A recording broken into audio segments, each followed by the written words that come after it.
The main suspect in the murder of Olorato Mongale has been shot and killed by police in Amanzimtoti in KwaZulu-Natal. Also, the police have arrested the parents of one of the suspects for allegedly helping him to evade police custody. For more on the story, we've got SABC News reporter who has been there since this news broke. Jayed, talk to us now. You're obviously at the scene. We heard a police briefing about what unfolded this evening, but now you've actually got somebody to speak to you who's from the building where this all happened. Talk to us, Jayed. Well, a very good morning to you once again, Leanne. And yes, I think we are piecing together this puzzle, speaking to the Provincial Commissioner, Philangenkosi, who detailed how they managed to trace the suspect, the main suspect, Makhanya, to this block of flats in Amanzimtoti. Mkonazi did say to us that they were trailing him and tracing him all the way from Kamashu, where he was drawing money from. He then proceeded to Mandeni and then came to this particular flat where he has a friend staying here. And this friend apparently has been lending him vehicles over numerous years. So he came to the friend asking for a vehicle. The friend, however, realized that he was on the police's wanted list and spoke to him, telling him to turn himself over. We also heard the PC saying that this particular tenant and friend then went to go buy food, left him here in the apartment and came back. And that's when police pounced on them early hours of the morning. But to get more information on the ground, I am joined by Denise Rajman. She is the chairperson of the Body Corp, just to get a sense and just to paint a picture of the tenant who was involved in this police investigation, but also what you heard from some of the people that are residing here. Denise, thank you so much for joining us. No problem. Thank you, Jayed. So basically, what we did get this morning, the information from the tenant was that the guy wanted to hire a vehicle and came in yesterday, and then he left and came back to get the vehicle. But in the meanwhile, the resident did have a look at the news and noticed that he was on the wanted list, and then advised him that he was unable to lend him the vehicle, which then the guy mentioned that he's going to take his life.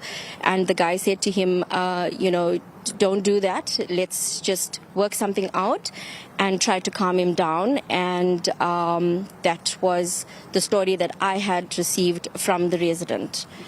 So obviously you spoke to the tenant, and what kind of a person is he? This is a very secure block of flats, and I imagine that many of those that reside here were very startled when police came in. Yes, I for one was not aware at that particular time what was going on, but I did receive the message from my neighbor, and then when I got here, my phone started buzzing, and I had the residents calling me and quite disturbed and quite worried, especially the women, in the complex that do reside alone, were quite taken aback as to what had happened. And given the security measures that we have, sometimes it's not, we let the residents in, using a code, but obviously we don't know the type of residents that or the visitors that do come in. But from what I now gather, that he was obviously a friend of this guy and hiring vehicles over a period of time.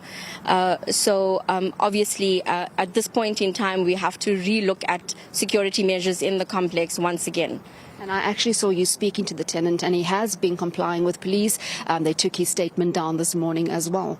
Yes. And from what I gather from speaking to him, he does seem like quite a quiet guy. I've never heard any complaints with regard to him. So from what I've seen of him, he's not that type of a person to create a chaos in the complex. Thank you so much for speaking to us and painting a picture. Denise Rajman, a chairperson of Body Corp here. Leanne, just talking to us about the tenant that was housing the suspect before police pounced on them. What we do know, Leanne, is that the suspect was traveling in a grey VW Polo. He was dropped off at this particular complex in Amanzimtoti. Those two people in the vehicle that dropped off the suspect have been taken into custody as well, or they have been taken into by police, and they're going to be interrogated to find out if they have also got a role in this particular murder case. We also know that the mother of Makhanya and father are still being questioned by police. We did speak to Provincial Commissioner Lieutenant General Philangenkosi, and he has said that they have not been arrested, Leanne. The mother and father have not been arrested, but they are being interrogated by police.